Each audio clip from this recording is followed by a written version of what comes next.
Deduzimos, disse ele com veemência, que se nos fora dado conhecer aquelas coisas quando homens, seria mais que provável que teríamos evitado o suicídio, conduzindo-nos por sistemas opostos aos que nos perderam.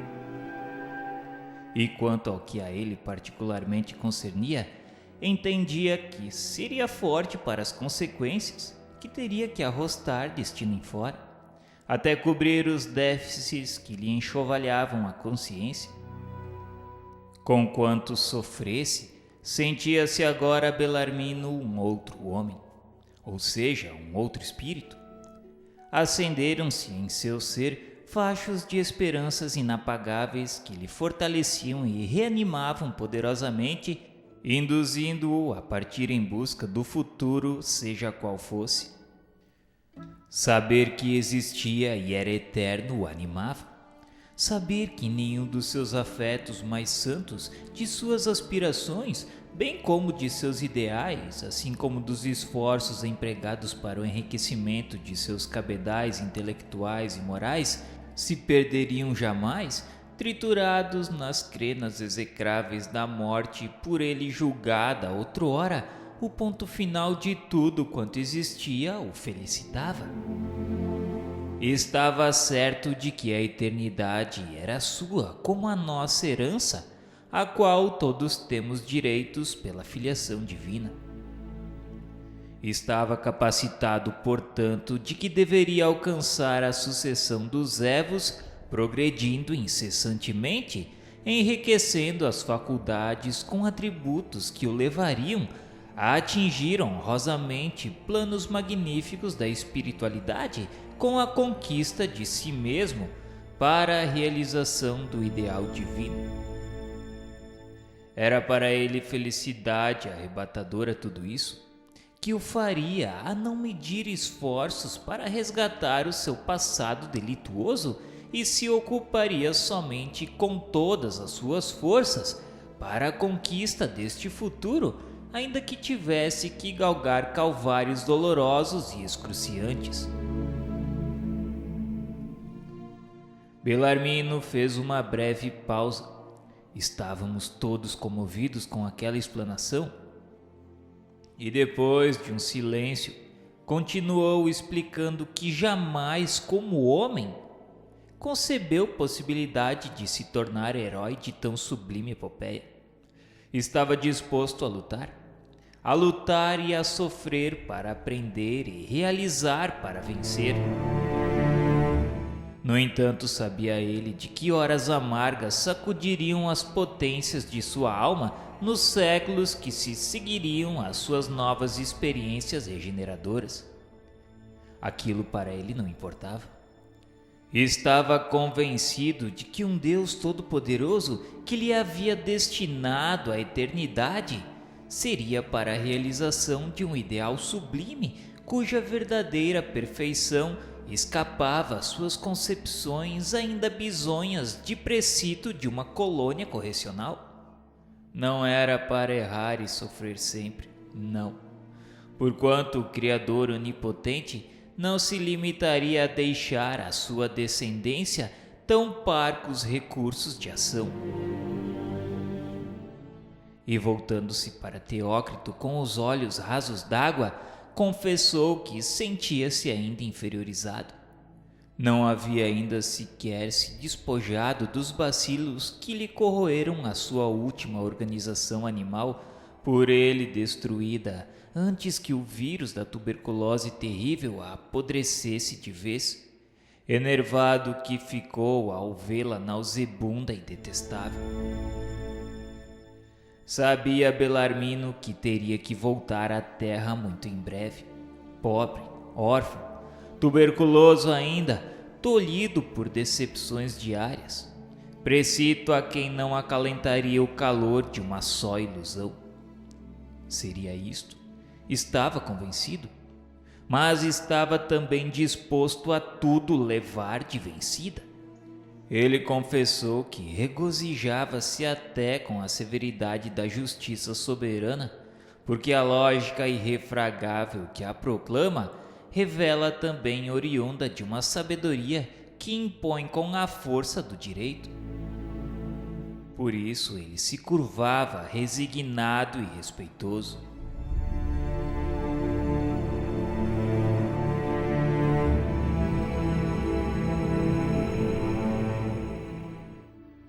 Teócrito sorriu.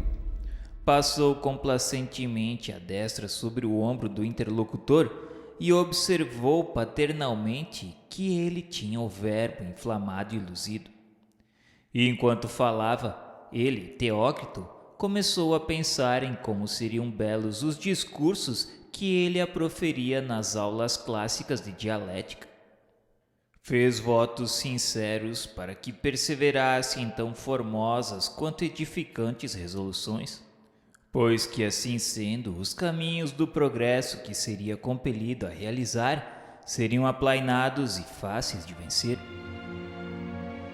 Todavia aconselhou o Teócrito para que não deixasse se arrebatar demasiadamente pelo esplendor do panorama divino da vida, que a outros muitos antes dele ofuscou. A evolução do espírito para a luz é bela e grandiosa, não resta dúvida. A vida do homem, na sua incessante escalada para o melhor até o divino, é gloriosa epopeia que honra aquele que a vive. Mas o trajeto é duro. Os espinhos e as urzes semeiam essas estradas redentoras, exigindo do peregrino da luz as mais ativas energias e os mais edificantes sacrifícios.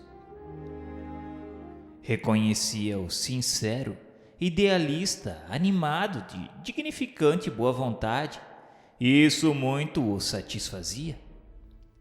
Contudo, o entusiasmo por si só não levará ninguém à vitória real, senão à aventura duvidosa. Era importante ponderar na necessidade de se apresentar com armas morais sólidas para a travessia tumultuosa a que seria obrigado a fim de conquistar o primeiro degrau daquela imensa espiral evolutiva do seu destino, e a qual há de ser simplesmente a próxima existência que tomaria na arena terrestre.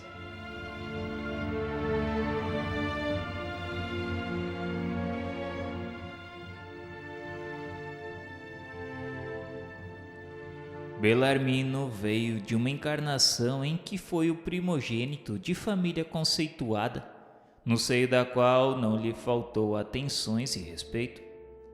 Foi indivíduo culto, vivendo facilmente entre gozos e confortos vários, emprestado pelo ouro e pelas solicitudes insofismáveis de uma mãe terna e dedicada. Apesar de tudo isso, falhou, não suportando sequer as aflições de uma enfermidade física, patrimônio comum de toda a humanidade. Teócrito, fitando nos seus olhos, pediu para que ele refletisse, que pensasse agora no que seria a sua vida, sendo ele como desejasse, órfão, pobre e doente, baldo de consolações e esperanças, perseguido por adversidades irremovíveis. Seria também uma epopeia não pequena e nem despida de sublime grandeza a ser vivida e vencida, pois ele queria vencer, porque seria um calvário de redenção que deveria palmilhar com resignação e dignidade, jamais entre revoltas e ultrajes à providência, porquanto isso empalideceria a vitória se não a anulasse. Seria necessário algo mais do que o entusiasmo, muito mais, e convinha que se preparasse antes da peleja iniciada.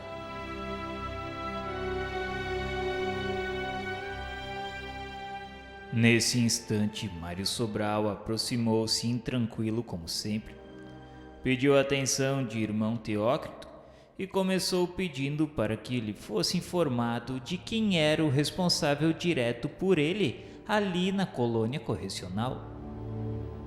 Teócrito lhe disse que era ele mesmo, mas encorajado continuou Mário. Ainda bem.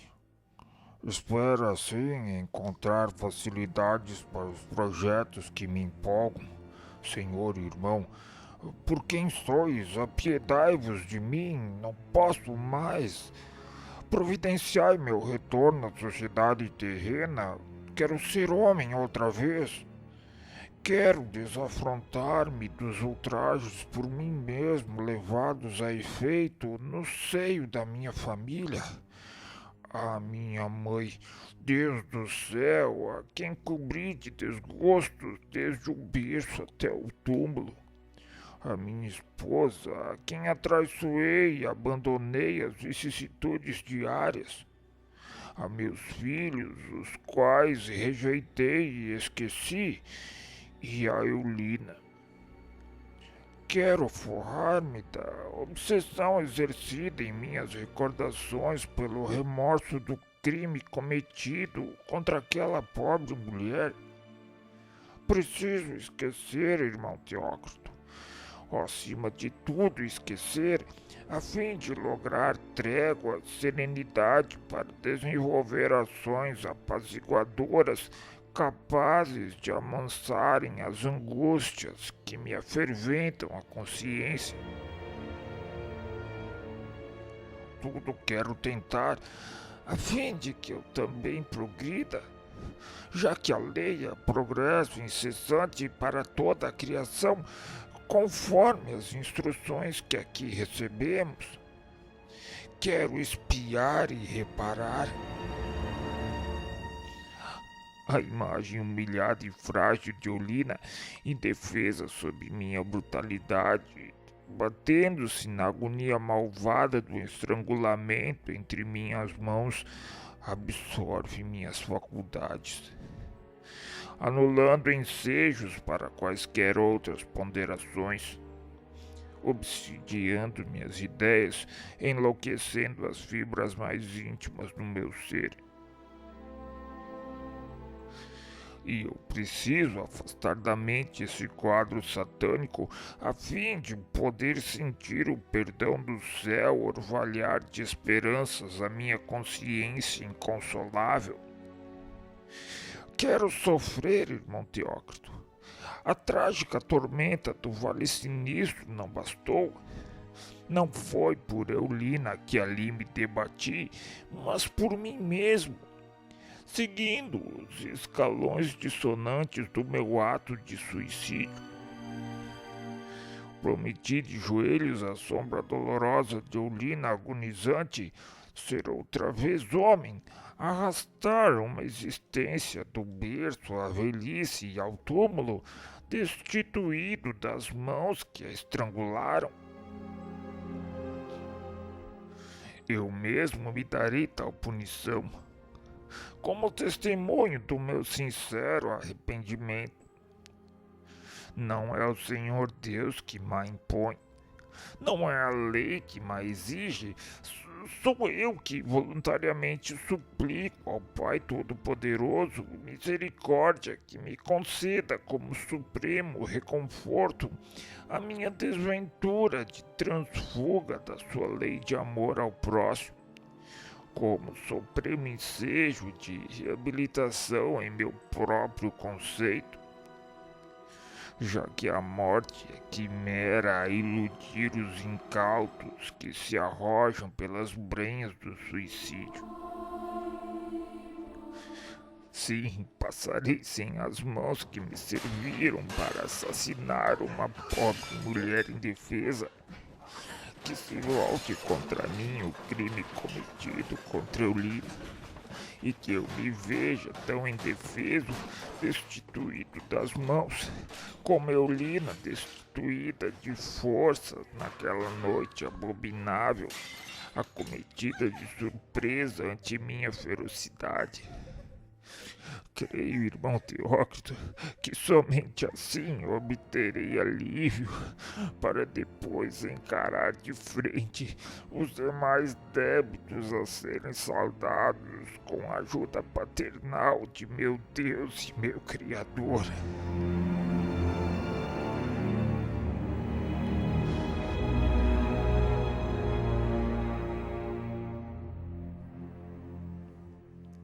O antigo boêmio de Lisboa discorria desfeito em prantos, ao passo que o nosso digno tutor espiritual é enternecido, lhe perguntou gravemente se ele já havia refletido maduramente na extensão das responsabilidades que o arrostaria com semelhante reencarnação. Mário fez um gesto com a cabeça de que sim. Pois bem, respondeu Teócrito, reconhecia-o sincero e forte para o resgate, plenamente arrependido do seu passado culposo. Realmente aquele seria o recurso aconselhável para o seu caso, medida drástica que lhe moveria com muito menor morosidade a reabilitação honrosa que dele mesmo exigisse a consciência. Era importante ponderar, no entanto, que ele também foi suicida, e por isso necessariamente as condições precárias em que se encontrava a sua presente organização, seu envoltório fluídico modelador que seria da sua futura estruturação carnal, levaria-o a receber com o renascimento um corpo enfermo, debilitado por achaques irreparáveis no plano objetivo ou terreno.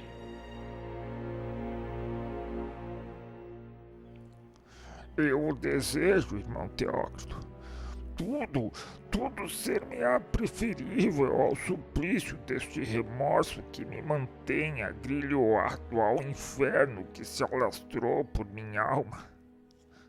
Ao menos como homem, quando tudo me faltar para suas desgraças me flagelarem, terei um consolo, o qual a misericórdia do todo-generoso Pai concederá como esmola suprema à minha irremediável situação, o esquecimento.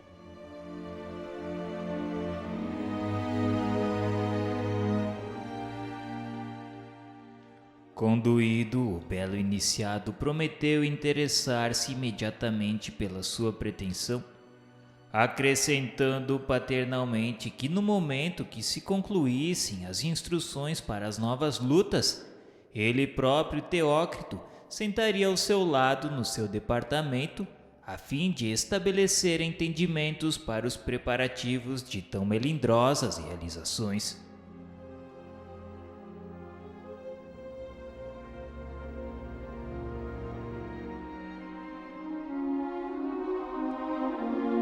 Em seguida, Teócrito convidou-nos a tomar parte na comitiva que, sob seus cuidados, buscaria pesquisar meios para a reencarnação já ordenada e programada de alguns pupilos seus, os quais se submeteria assim à terapêutica por excelência, ainda sob sua vigilância, muito embora vários deles já não se encontrassem dependentes do Hospital Maria de Nazaré.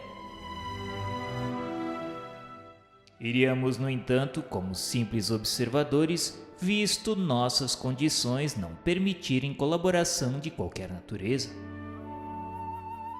Já de posse das instruções necessárias e pronto para encetar a espinhosa missão, o abnegado paladino de Maria voltou-se para nós outros exclamando que tinha ainda muito tempo, pois os serviços que lhe estavam afetos seriam somente realizáveis pela calada da noite.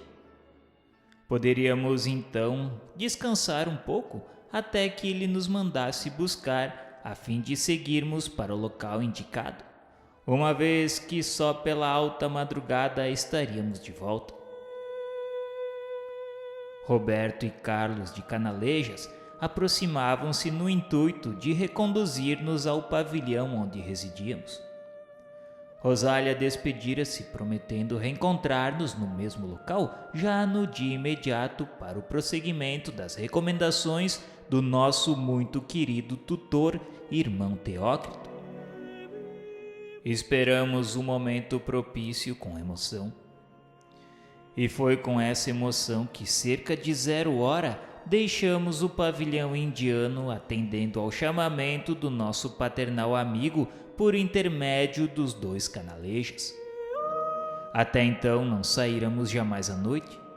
A disciplina rigorosa das mansões hospitalares, verdadeiro método correcional, e impunha-nos o dever de nos recolhermos às 6 da tarde, não sendo permitido jamais a um interno a permanência fora dos muros do seu albergue depois dessa hora. Somente o diretor do departamento poderia ordenar uma exceção, e muito raramente era que o fazia, e unicamente para fins de instrução. Os locais por onde transitaríamos até o bairro da vigilância, assim como os demais núcleos e departamentos, não se encontravam, no entanto, em trevas, mas aclarados por um sistema de iluminação a que nenhuma outra concepção congênere pudéssemos comparar. Não compreendíamos qual a natureza dessa luz que se estendia através das alamedas imensas, contornadas de arvoredos recobertos de neblina. Mais tarde, no entanto, chegamos à dedução de que seria a própria eletricidade condicionada de modo favorável ao ambiente astral. O que era certo é que esse fulgor, não obstante sóbrio, discreto, irisava-se ao sereno, produzindo efeitos cristalinos muito apreciáveis, mesmo belos, sobre a estruturação nívea local. Aguardava-nos um veículo dos que comumente usavam os internos para giros locais.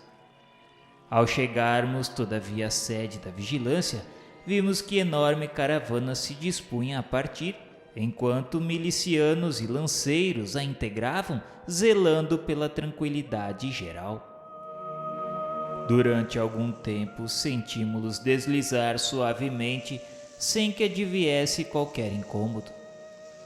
E tanta naturalidade que de forma alguma daríamos conta da verdadeira natureza do meio de tração.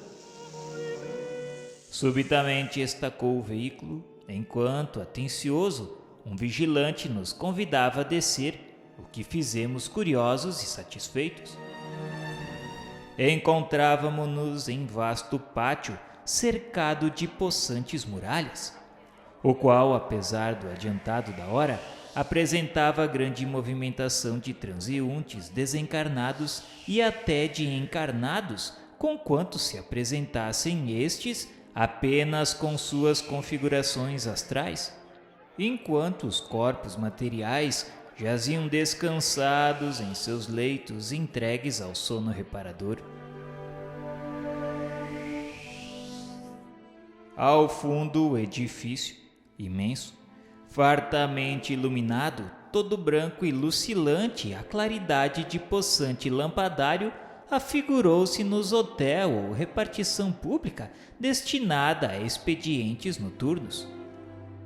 Na verdade, tratava-se apenas de um apêndice da colônia, aldeamento necessário à variedade de serviços afetos àquela nobre instituição, posto de emergência móvel, de que falara o chefe de nosso departamento e o qual não nos era totalmente estranho por dele ouvirmos referências no caso de Margaridinha Silveira. Milicianos da legião postavam-se de sentinela nos portões de entrada, ainda contornando a vigilância pelos arredores. Cada grupo de caravaneiros possuía nesse edifício dependências particulares, onde estabeleciam gabinetes de trabalho.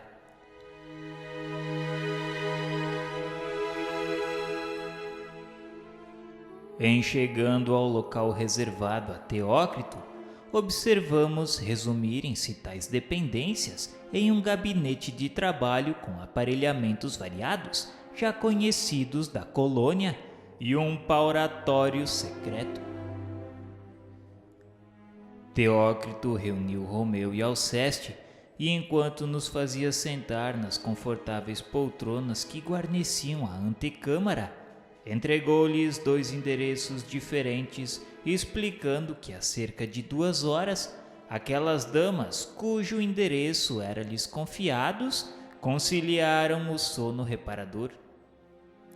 A tarefa, portanto, era trazê-las ali, depois de prevenir-lhes o corpo físico com reservas magnéticas. E se fosse possível, mas não indispensável, trazer também seus esposos ou companheiros. Teócrito forneceu-lhes auxiliares retirados da guarnição do próprio posto e milicianos para as garantias necessárias, despedindo-os com animadoras palavras. Em seguida voltou-se para nós e, sentando-se ao nosso lado, iniciou conosco a animada palestra. Sentíamos-nos grandemente satisfeitos.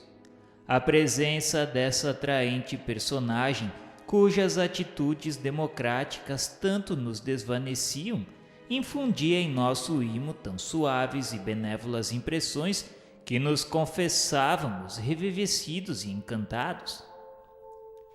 Natural timidez, no entanto, inibia-nos dirigir-lhe a palavra antes de sermos interpelados.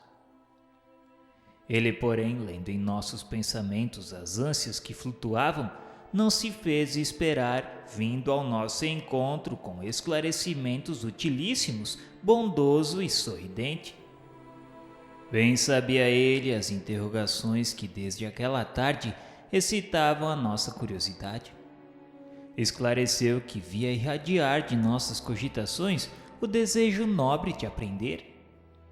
Ele estava, portanto, ali inteiramente ao nosso dispor, enquanto esperávamos o regresso de seus discípulos.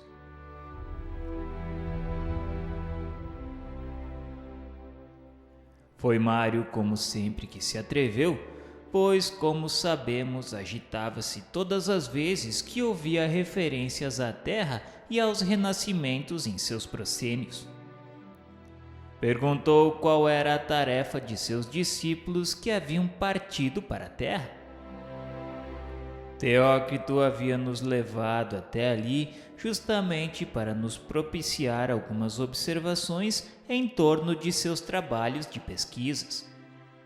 Esclareceu que Romeu e Alceste foram à ilha de São Miguel e a um lugarejo do Nordeste brasileiro, locais onde a penúria do infortúnio atingia proporções inconcebíveis aos felizes habitantes dos centros civilizados.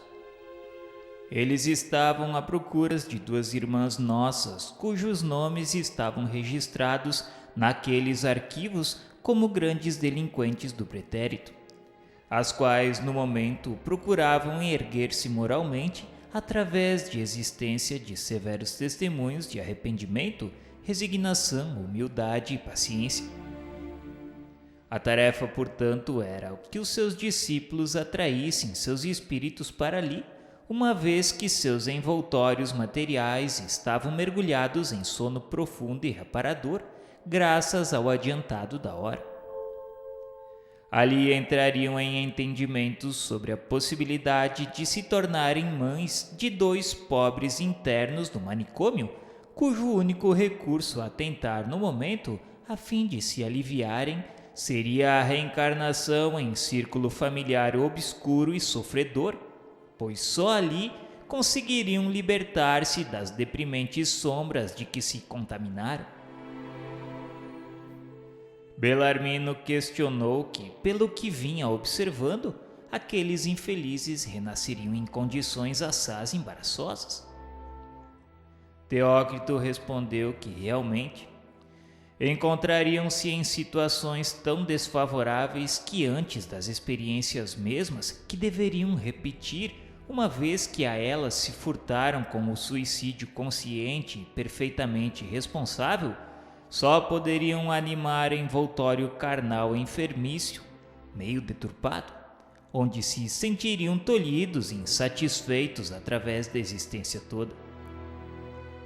Assim, de posse de tal envoltório, com o qual se afinaram pelas ações que praticaram, cumpririam o tempo que lhes restava de permanência na terra, interrompida antes do tempo justo pelo suicídio. Dessa forma, se aliviariam dos embaraços vibratórios que se criaram e obteriam capacidade e serenidade para repetir a experiência em que fracassaram. Mas isto implicaria numa segunda etapa terrena, ou seja, uma nova reencarnação, como seria fácil depreender. Os organizadores e instrutores tinham já consultado várias damas em outras localidades análogas se prestariam de boa mente à caridade de aceitarem filhos doentes, por amor ao bem e respeito aos sublimes preceitos da fraternidade universal. Infelizmente, porém, nenhuma delas possuía princípios de moral bastante elevados a fim de aquecer em serviço à causa divina com abnegação voluntariamente. A volta ao mundo daquelas expiações, daqueles sofredores em vista disso, sofria delongas, quando urgia proporcionar-lhes alívio por esse meio supremo. Então a direção-geral do Instituto enviou dados sobre aquelas duas senhoras já mencionadas, capazes ambas de enfrentarem a espinhosa missão por devedoras de grandes reparações às leis da criação. Aquelas explicações eram muito interessantes, mas eu, fiel ao azedo pessimismo de que não me deixara ainda, questionei se aquelas senhoras se recusassem, o que aconteceria? Teócrito, com toda a calma, respondeu que não seria provável, uma vez que se tratava de duas almas bastante arrependidas de um mal passado e que atualmente humildes, ignoradas, só desejavam a reabilitação pelo sacrifício e a abnegação. Estava incumbido de convencê-las a aceitar de boa mente a melindrosa e heróica tarefa. Todavia, se recusassem, a divina providência encarnada na lei que rege o plano das causas estaria no direito de impor-lhes o mandato como provação nos serviços de reparação dos maus feitos passados, pois ambas eram espíritos que em antecedentes existências planetárias erraram como mães, furtando-se criminosamente às sublimes funções da maternidade, sacrificando nas próprias entranhas os envoltórios carnais em preparo para espíritos que delas deveriam renascer, alguns em missão brilhante e descurando-se lamentavelmente dos cuidados e zelos aos filhos que a mesma providência lhes confiara de outras vezes. Agora, imersas nas trevas dos crimes que cometeram contra a divina legislação, por menosprezarem a natureza, a moral, o matrimônio, os direitos alheios, e a si mesmas encarceradas, uma na solidão de uma ilha onde jamais poderia escapar-se, outra na aspereza de um sertão inclemente, ao invés de filhos missionários inteligentes, considerados nobres e dignos no plano astral, e por isso mesmo úteis e benquistos, que os seriam forçosamente na sociedade terrena, teriam de expiar os infanticídios passados, debruçando-se sobre miseráveis berços onde gemeriam, rangendo os dentes, outros espíritos, agora culposos, reputados grandes condenados no plano espiritual, transformados pelo renascimento expiatório em monstrengos repulsivos, aos quais deveriam dedicar-se como verdadeiras mães, amorosas, pacientes, resignadas, prontas para o sacrifício em defesa do fruto de suas entranhas, por mais desarmonioso que fosse.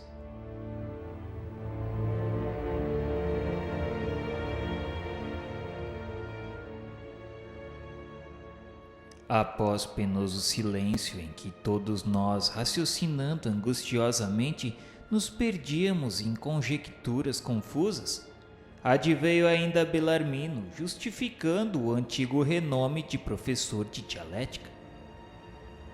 Questionou se a lei nos obrigava a reencarnar entre estranhos, como filhos de pais cujos espíritos nos fossem completamente desconhecidos.